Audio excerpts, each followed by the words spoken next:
This is Tigner with Olde Towne Cutlery.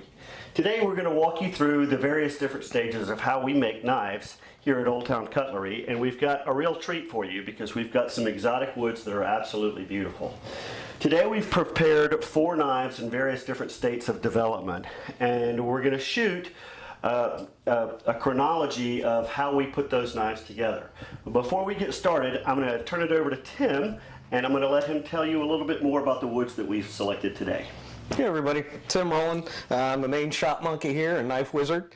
I'm also the proprietor of our VIP line of exotic woods that we carry here at Olde Towne Cutlery, Dawsonville Exotic Woods. A few that we have that we're actually going to be doing on the knives today. We have some waterfall babinga, we have some Brazilian leopardwood burl, bacote, some Hawaiian koa, and just a few others to show of some of the premium stuff that we have is some curly nara, all stabilized, and some azalea zale, kind of gator skin type wood, and we also carry this in the burl version as well. Curly nara. So the nara tree is the same tree you would have Amboya burl from. So the burl section of the nara tree, it's also in the same family as Paduke.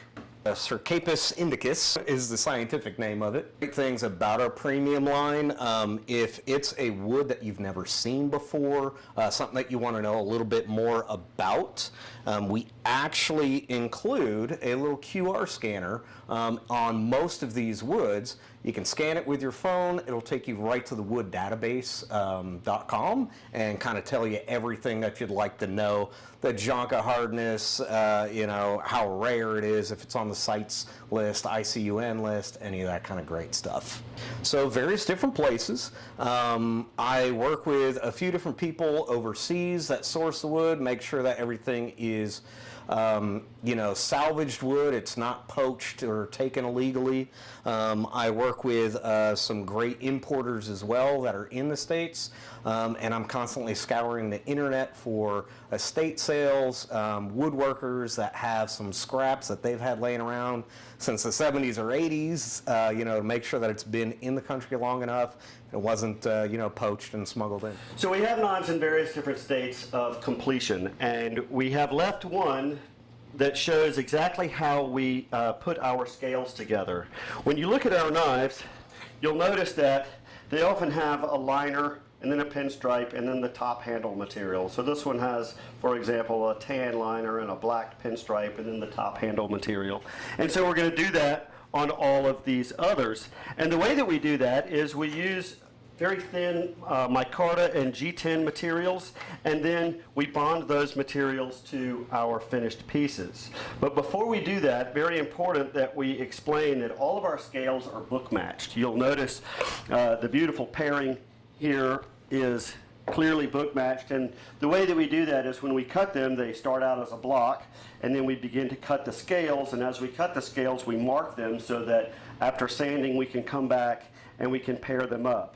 When we put them on the knife, so it starts out life like this, we open it like a book, and once we have done that, when we put it on the knife, it's going to be on the knife like this so that the inside leaves of the book are facing out. That way our handle scales are book matched and we have similar looking appearance on either side, and the grain exits the knife the same way on either side of the tang as well. So we're going to show you exactly how we do that. That's an interesting process. We've marked what is going to be our front, so we didn't need to sand those anymore. We have scratched the back, and we have also abraded our handle material liners and pinstripes so that the mill finish is off of that and the glue will bond to that very well. So let's we're going to let Tim put some gloves on and glue it up. Now, I think one of the questions that a lot of the woodworkers may have is, why do we use kind of these thin pieces of G10 and micarta? Even though we mainly use hardwoods or vacuum epoxy stabilized woods, this just gives us a lot better dimensional stability. So even with your humidity, moisture, temperature changes that your knife could go through, being a synthetic product, it's not going to try to twist, cup pull away from the knife blade as natural wood could. So it's just to give us a little bit of that structural stability and a little bit more insurance that it doesn't separate from the knife blade. So now, kind of how we laminate these materials and get them ready to drill and get glued onto the knife is we actually use CA glue. We like to use some of the top-of-the-line stuff, Starbond. I'm sure almost everybody's familiar with this product. We typically use a medium viscosity for when we're laminating this, and the main reason for that, instead of using epoxy, is it's a little bit thinner and you don't see any kind of glue gap when you glue it up. As you can see, on our multiple pieces, there's no glue gap that can be seen, and it looks nice and seamless.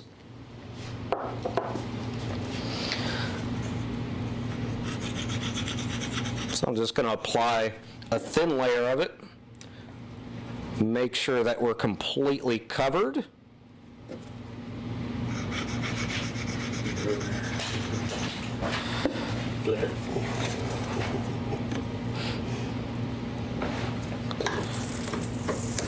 And then we clamp right to the table. Nice, flat surface. Make sure that there's no cupping, no flipping as we're working with it.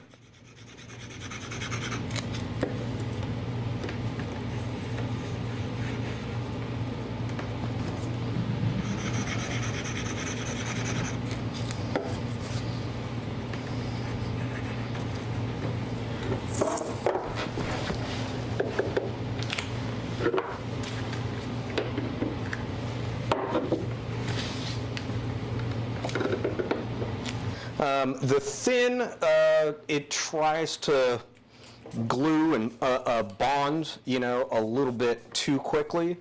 The thick, you could still see a little bit of glue line if you use it. The medium just, it's that three little bears analogy. It's just right. If we put it on the mating surface, the amount of time, if we get the amount of glue that we put down a little too thin, then it's going to cure way too quickly for us. So it's better for us, it's an insurance policy, if we just spray the outside, let that chemical reaction work its way in. It takes a little bit longer, but it gives us a little bit more security in knowing that we're going to get everything kind of lined up and make sure that everything is completely saturated. Generally speaking, while we're waiting on this to cure out, we will prepare the tang of the knife. This is a carbon steel pattern that is 1075 carbon steel. It's what you would call a classic Loveless drop point pattern. And we have now abraded the handle material, the handle tang, in order to make the glue bond as well as it possibly can be. You'll also notice I have ground a little hollow in the side of the tang as well, and that does two things. Epoxy is a great gap filler, and when we go to use epoxy, that will leave a little shallow reservoir to make sure that we don't starve the joint by clamping two perfectly flat surfaces together and squeezing all the glue out. And it also has the other benefit of causing the scale to index itself around the outside edge. So as Tim stated, glue lines are unattractive, and we want to eliminate that. So this enables us to index perfectly all around the outer side of the tang, kind of like when you flatten, say, a Japanese chisel that's hollow on the back. I do it like this.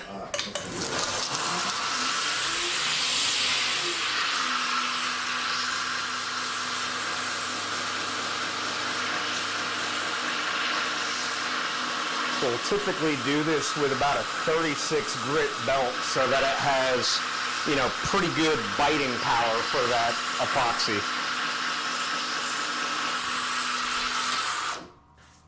And as you can see, I've scratched the rest of the tang as well, but I've ground that hollow in it.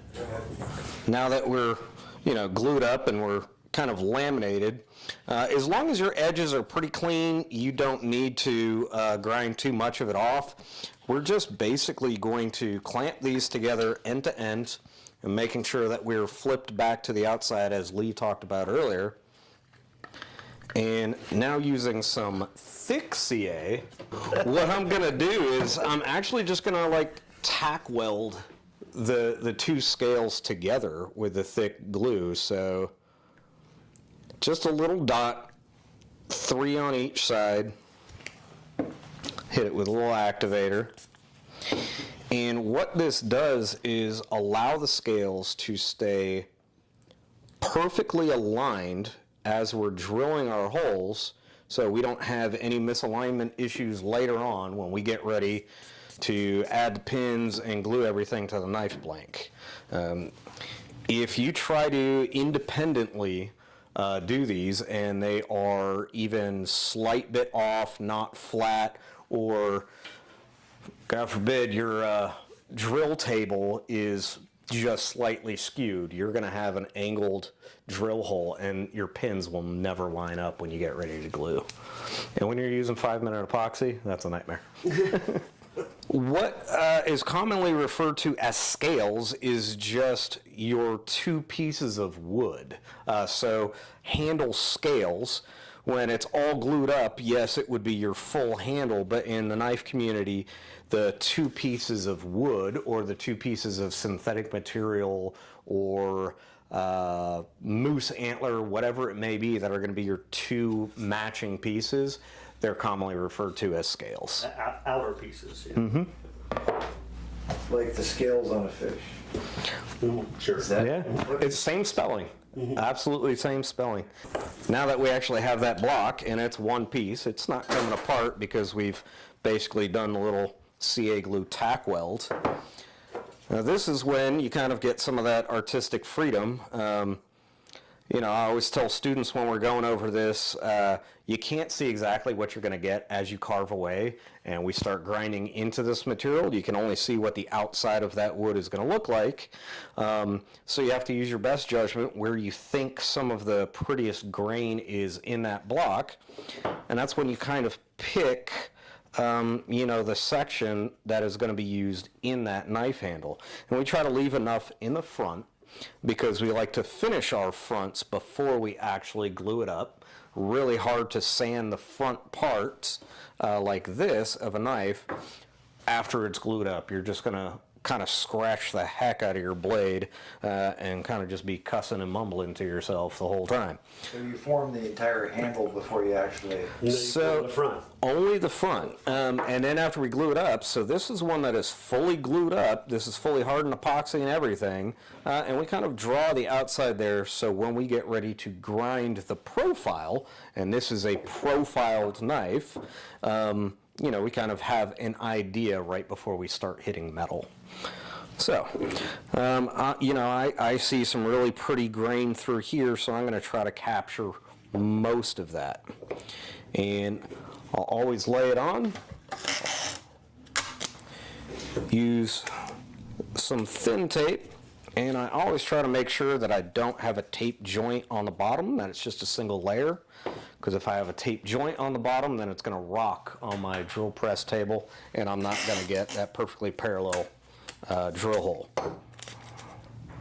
So I usually use 2 pieces of tape if I'm using this thinner tape. That way I have, you know, 2 points of contact, and it's not going to wobble anywhere.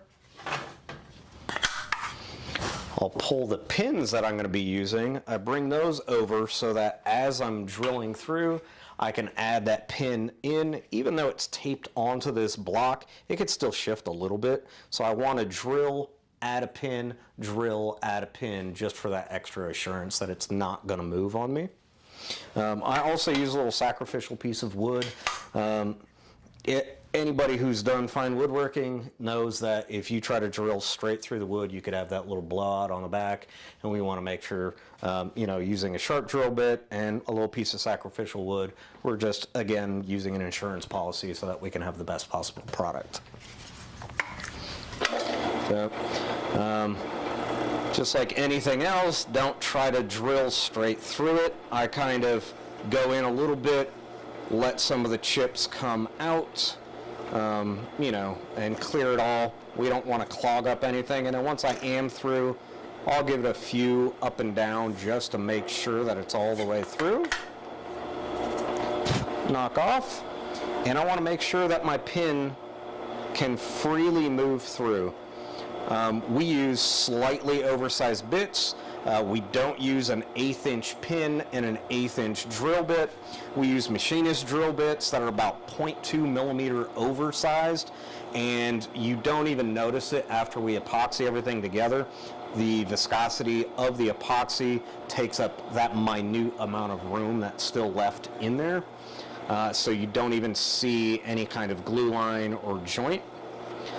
If you've ever tried to make a knife and you use an 1/8 inch drill bit that you went and got at Home Depot or Woodcraft or anywhere else, unfortunately, you are leaving no small amount of room for that epoxy, and you're going to be sitting there trying to beat it in with a hammer, maybe bending your pin if you're using brass pins or something like that, and it's just not going to be a pleasant time. But with slightly oversized, you're getting right through, you're not getting any kind of blowouts. At this point, I'll just draw a little outline, kind of the perimeter of what my knife is.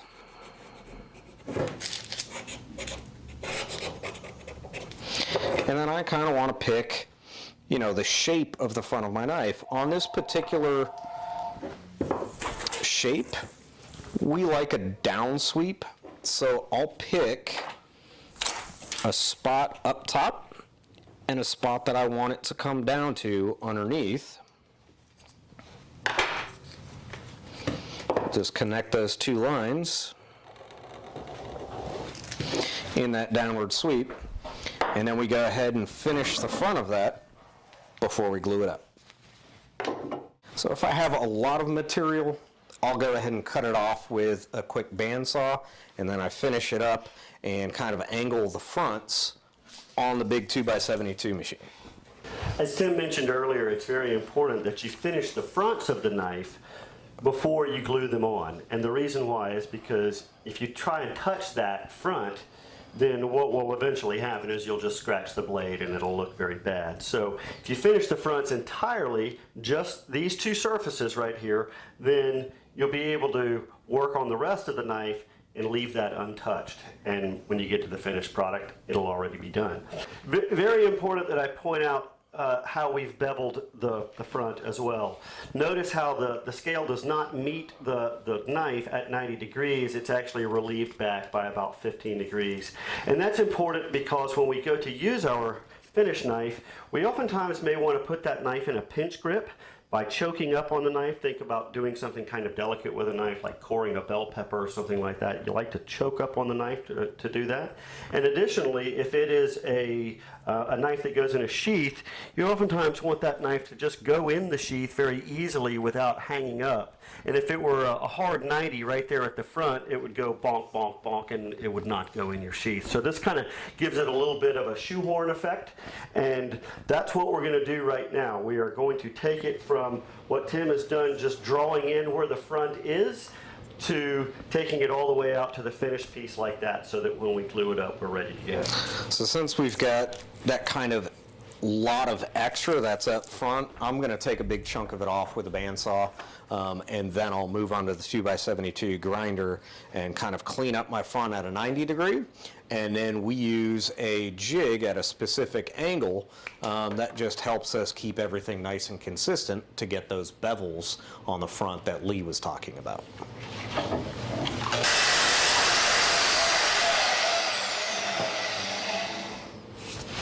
So now I don't have as much to clean up.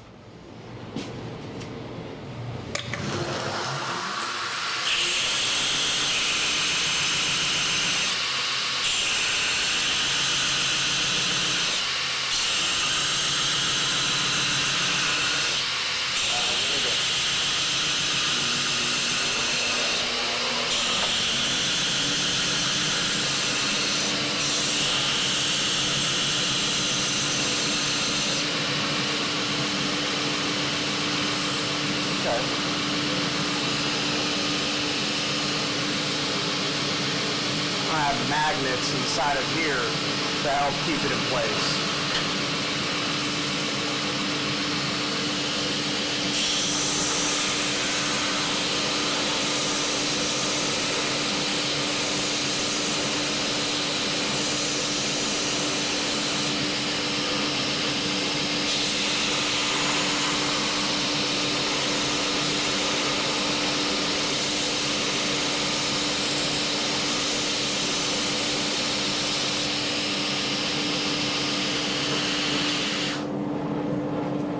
So then I'll just switch out my belt. That was just a 50 grit so I could rough everything in. I'll hit it on 220 and then 400, and that'll basically be our finish.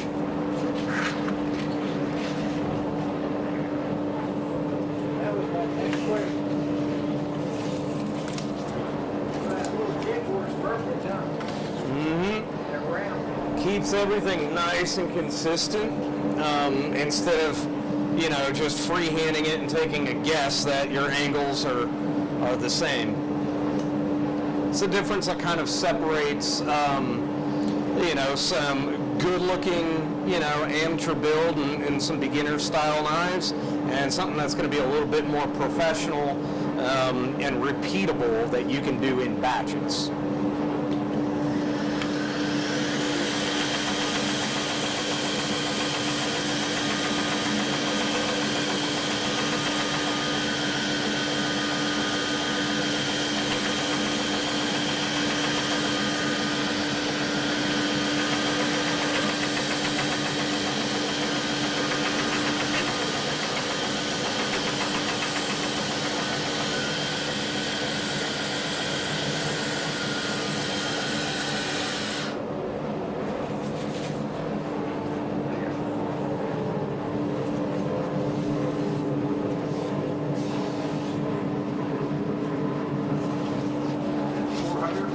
This one is 400. Yep. And this will give us, you know, just a nice smooth finish.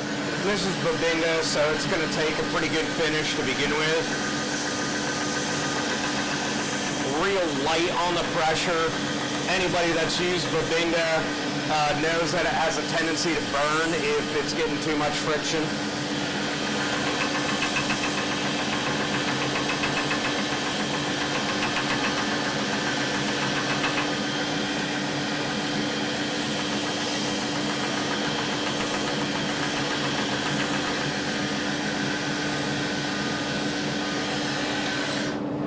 Now we have a nice smooth 400 finish. And you'll see this is the main section that I'm concentrating on within where it's going to be on the blade. The metal for the steel on the blade is already at its finished surface. However we want that, whether it is you know, a hand rubbed surface or stone washed or a forced patina with some acid. We try to get all of that done before we tape up the blade, before we start even doing any of the woodworking.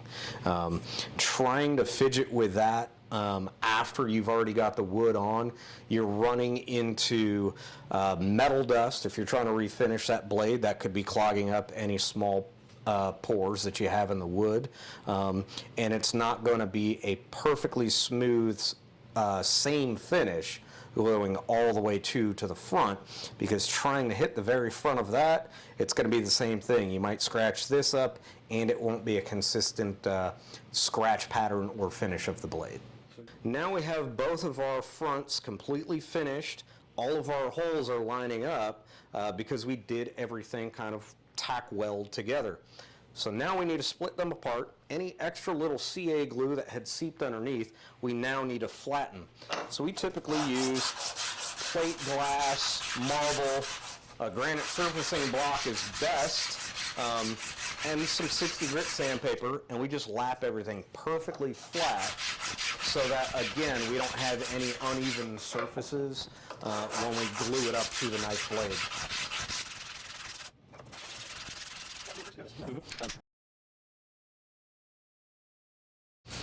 Okay, so now before we glue up, everything has to be wiped down with alcohol just to make sure that we have dust-free surfaces, the metal and the handle scales.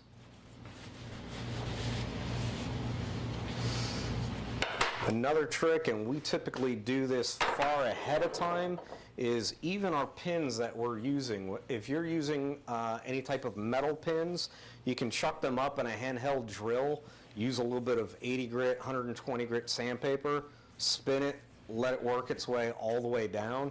You're just trying to get a little bit of scratch pattern. It's just a little bit more holding power for that epoxy. The epoxy that we like to use is this West Systems epoxy. It's part of their G-Flex line. The straight G-Flex is a overnight cure epoxy, but they also make a 5-minute version.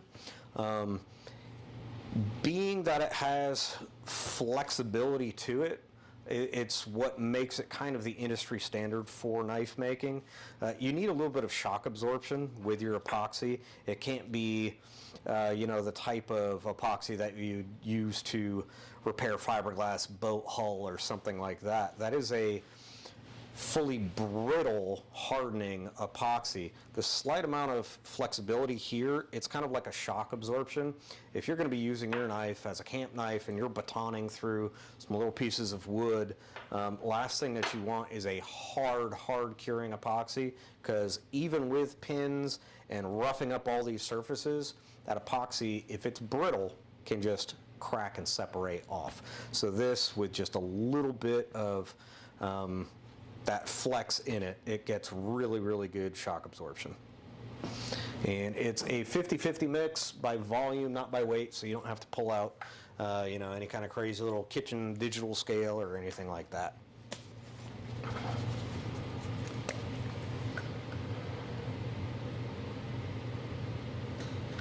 And the nice thing about knives is you don't need to mix up buckets of it. No, not at all. Epoxy table. Yeah. Those epoxy river tables, yeah, you're mixing up a gallon at a time. Yeah, totally. Now, while this is called G5, 5-minute epoxy, it's more like 3 minutes and 16, 17 seconds. Yeah. So, kind of having your clamps and everything ready to go really helps. So, putting it on decently thick, you don't want any dry spots where it's actually going to be contacting. You want to make sure that you're going to have a little bit of squeeze out. All that we want to do is wipe off the fronts of it. And we always make sure that we get epoxy on our pins as well. We don't want to be adding them into those drilled holes dry. So we'll add that on. Place on our blade. We add a little bit more epoxy on top of those pins.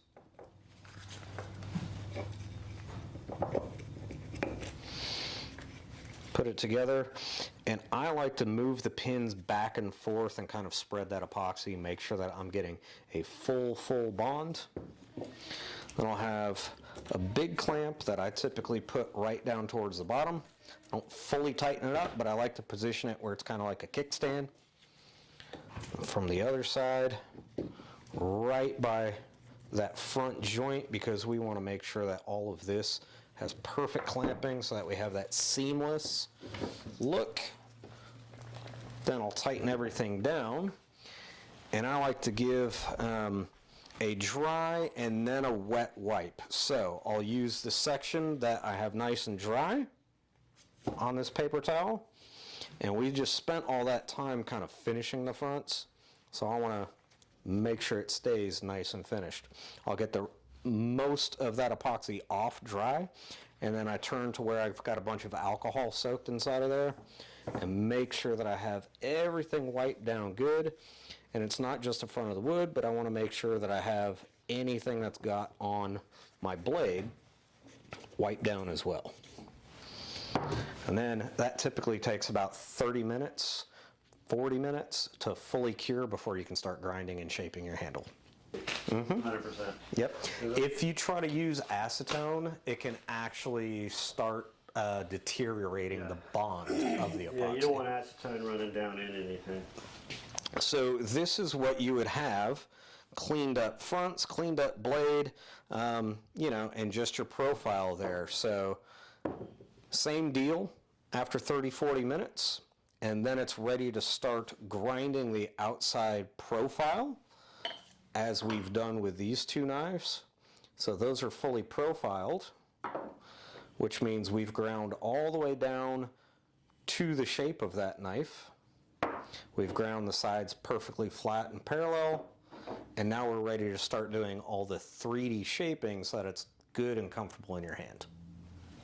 Now, when we profiled the knife, there's these long scratches that go this way as the belt was rotating this way. But that is not as visually appealing on your finished knife as if you have all of your scratch marks running the length of that blade. So we have small wheel attachments and everything that allow us to get inside of there and kind of clean it all up. So we'll be switching attachments as we shape everything and kind of clean all that stuff up. And we even have different style belts, it's called slack belting, that are scalloped. As we're rotating and kind of doing something and getting inside of corners, if we were to use a stiff, flat-edged belt, it can dig into it. Whereas a flexible belt that has these scallops, as we're getting inside of some curves, it moves with it. Yeah, it just allows us to get a smoother, round transition instead of kind of gouging into something. And we have these in 220 grit and in 400 grit. That helps us kind of finish everything. So I'm going to start with a 50 grit right here on this large wheel, and that's what allows us to start taking out big scoops, which kind of gives us a palm swell in the center, because nobody wants just flat-sided knife. Sure, it looks like a knife, but that's not comfortable to hold. So this process that we're going to be doing now is what gets us to a comfortable handle that makes you want to use it instead of just stick it on top of your bureau and never touch it. Slightly different pieces of equipment. So this is a 10-inch wheel, and he's got an 8-inch wheel there. Makes a slightly different radius. Klingspor. Is that Klingspor? Yeah. There's several different manufacturers. The nice thing about Klingspor is they make aluminum oxide belts, these blue belts, and then they make a ceramic belt for grinding hardened steel. Those are the red belts. And then they make a J-weight or a soft back belt, which is the gold colored belts in the finer grits. They can make belts of any length as well, but 2x72 is kind of the standard, industry standard, which is what these grinders use. 2-inch wide, 72 inches long.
So this is what we would consider rough shaped, and now we're going to do all the refining work.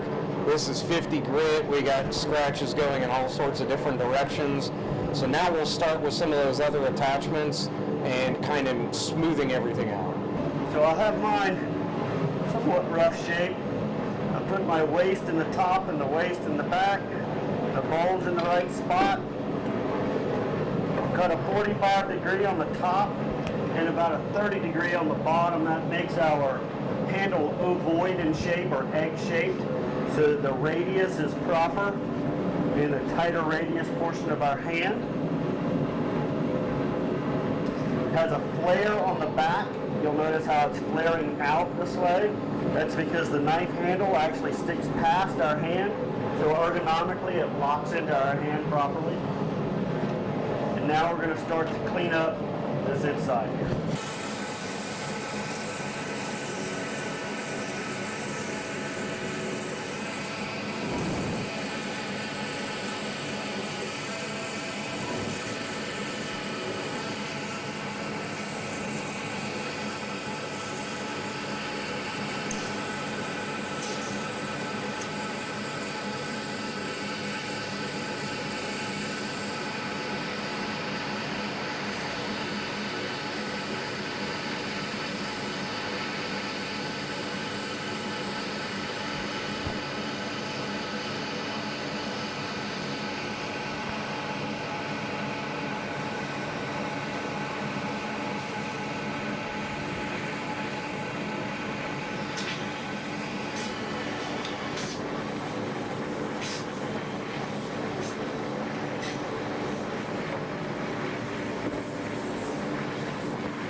This wood for coating is so oily and dense that I'm going to go just a little bit more to round off some of this before I jump over to 220.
20 degrees. So 20 degrees is right in the middle of the spectrum, and 20 degrees is ideal because it's the right combination of how acute to obtuse it is, especially for a carbon steel like this. 20 degrees is ideal because it's going to give you the maximum performance, if you will, the sweet spot in the spectrum. We do that entirely by eye. We've practiced enough time to know exactly what 20 degrees feels like. And if we need to do a knife that's more acute or more obtuse than that, it's not a problem. We just, make that minor adjustment in how we hold it. But there is definitely an art form to learning how to do this by hand. It's not something that you can really just pick up casually. It's something you got to practice at.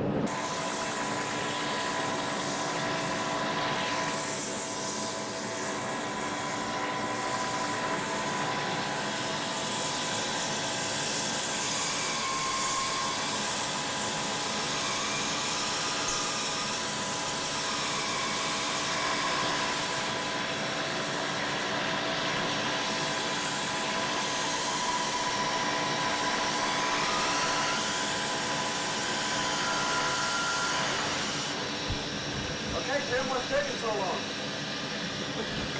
Perfection. Perfection. Good answer. It's going to 18 degrees. Actually, it's going to 45 degrees.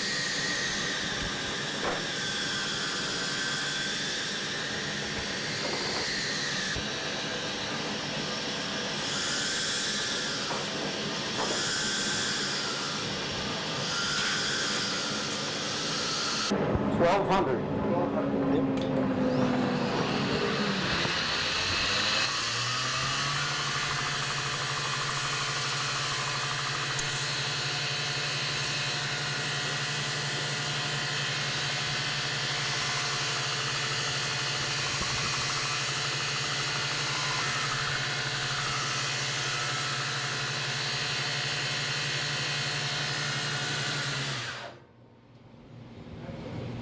Were you knocking the burr off on the edge down there? Yep.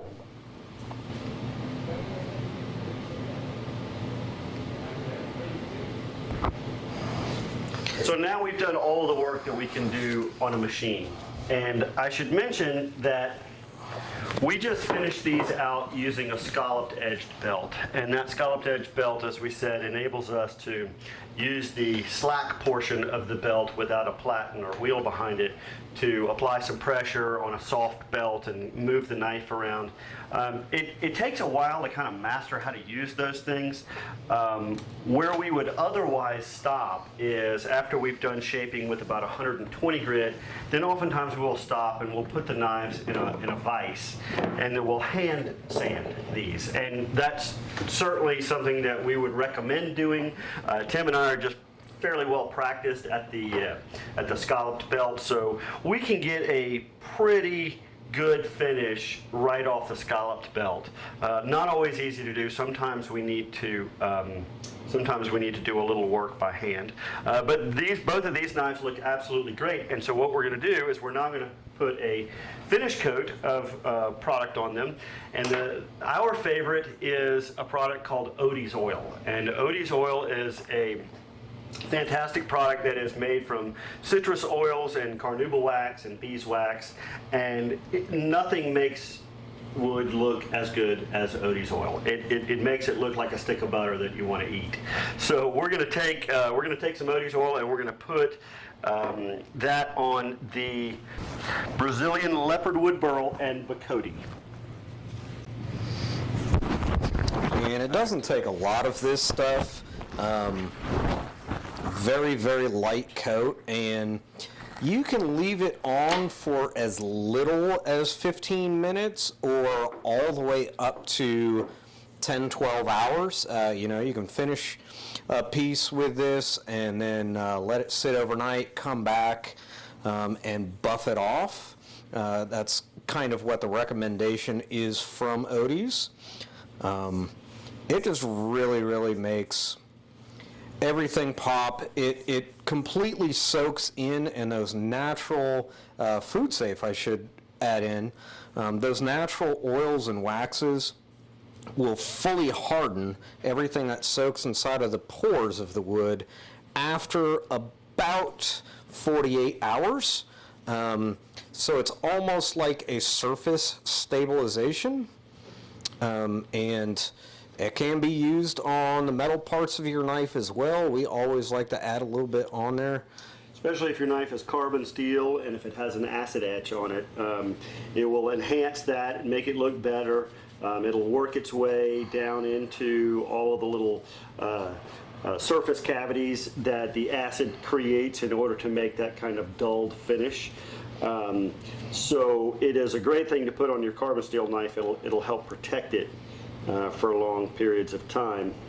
Yeah, so the knife is ovoid in shape, meaning it's egg-shaped, so you have a tighter radius here and a more obtuse radius here, and that is what will fit your hand properly as you place the knife in the crooks of your fingers. Yeah, when you add that in there and wrap through, it just feels good. And it makes a tremendous difference ergonomics.